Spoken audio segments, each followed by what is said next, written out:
Bon alors, on parle d'un fusil à air. C'est le Benjamin Bulldog en calibre 357.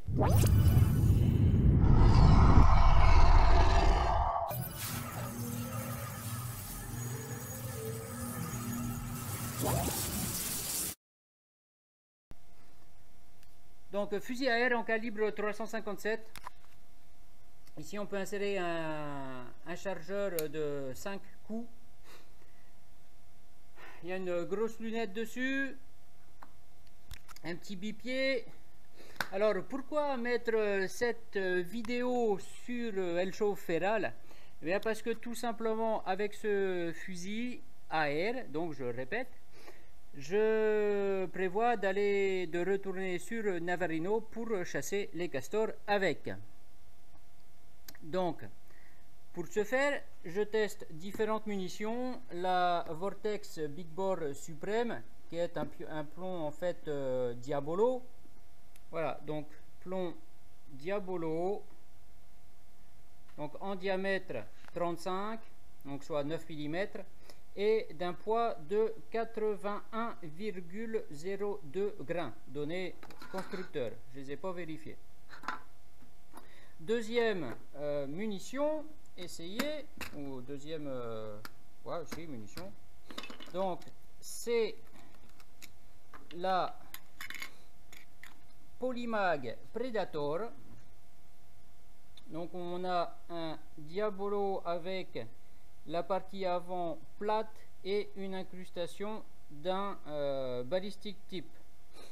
Donc diamètre aussi de 35, soit 9 mm aussi, poids de 81,01 grains, donné constructeur. Et l'autre c'était 81,02 grains. Troisième munition. Hop. Donc on passe sur une H&N Grizzly, donc un plomb de forme complètement différente. En fait c'est un hollow point, donc là sans ballistic tip. On est aussi en calibre 35, donc 9 mm, pour un poids de balle de 52 grains. Donc là, il nous donne la conversion en grammes, ce qui fait 5,3 grammes. Et dernière munition utilisée, c'est celle qui est préconisée par Benjamin. Donc, elle est fabriquée par Nolser, c'est la Ballistic Tip Extreme. Donc là, on n'est pas tout à fait dans la même catégorie, donc on est en calibre 357. En fait, on est un tout petit peu plus grand en calibre que les trois autres. Et ça se sent au niveau du chargement. Donc c'est plus serré. Les autres, on peut dire presque nagent à l'intérieur du canon. Donc celle-là, par contre, on a un poids de 145 grains. Donc on est beaucoup plus élevé en poids que les autres munitions. Alors, donc ces tests, je les ai effectués. Je suis au stand de tir d'Agnac. Il y en a peut-être qui ont vu déjà quelques vidéos ici. Et ma cible, moi j'ai du mal à la voir sur mon écran. Mais donc on est en plein milieu ici. On a le caton et c'est donc à 50 mètres. Et je tire sur des petits bidons en acier. Enfin, petits, ils font 20 cm de haut sur un bon 15 cm, 17 cm de diamètre environ. Et qui pèsent exactement 900 grammes. C'est du costaud, c'est pas de l'alu. Donc, tous les tirs, je les ai effectués à une pression de 240 PSI. Donc tous les impacts sont à la même pression du fusil. La Vortex, donc celle-là, le plomb Diabolo, On a notre entrée ici, un peu plus petit que le petit doigt, il passe pas. Et impact de sortie ici, donc ça traverse l'ensemble. On voit donc l'épaisseur de métal, ça se plie pas comme ça. Là j'arrive pas à plier sans me couper. Donc on a traversé complètement. Deuxième munition, donc la Polymag Predator avec un ballistic tip. Donc toujours pareil, 240 PSI, 50 mètres. Là on a le petit doigt qui rentre plus facilement dedans. Donc le trou est plus grand à l'entrée. Et un impact de sortie, puisque là on a traversé aussi. Et le petit doigt rentre aussi tout l'ongle. Donc on a un peu meilleure pénétration sur le deuxième que sur le premier. Troisième impact, donc là on est sur le H&N Grizzly. Toujours 240 PSI, toujours 50 mètres. Là on a le petit doigt qui rentre aussi.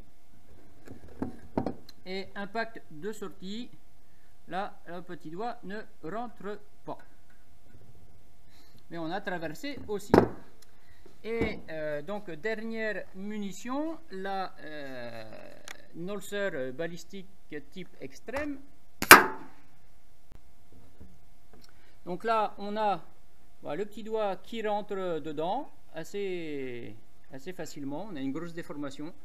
On a la déformation qui est presque équivalente à la Polymag.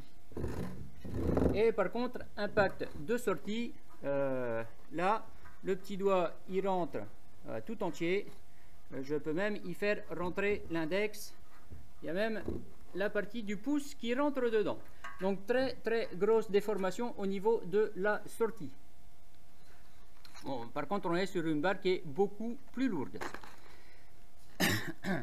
Voilà, que dire? Bon, toutes ces balles, ces 4 balles ont des balistiques à peu près équivalentes.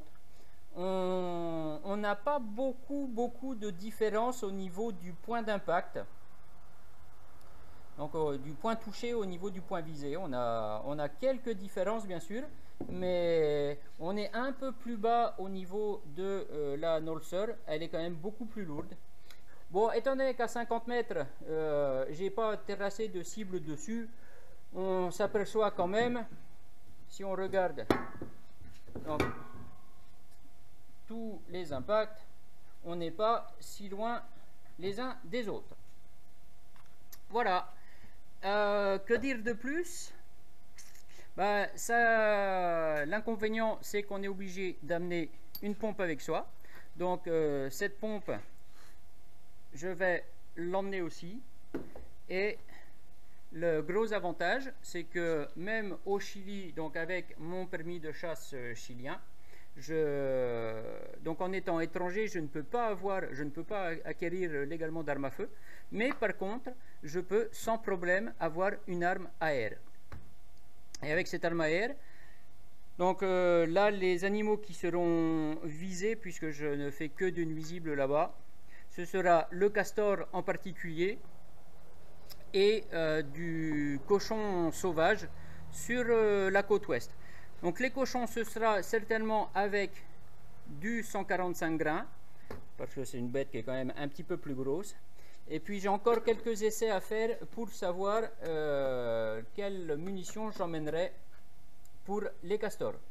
Voilà, j'espère que je vous ai pas trop embêté avec mes petits tirs.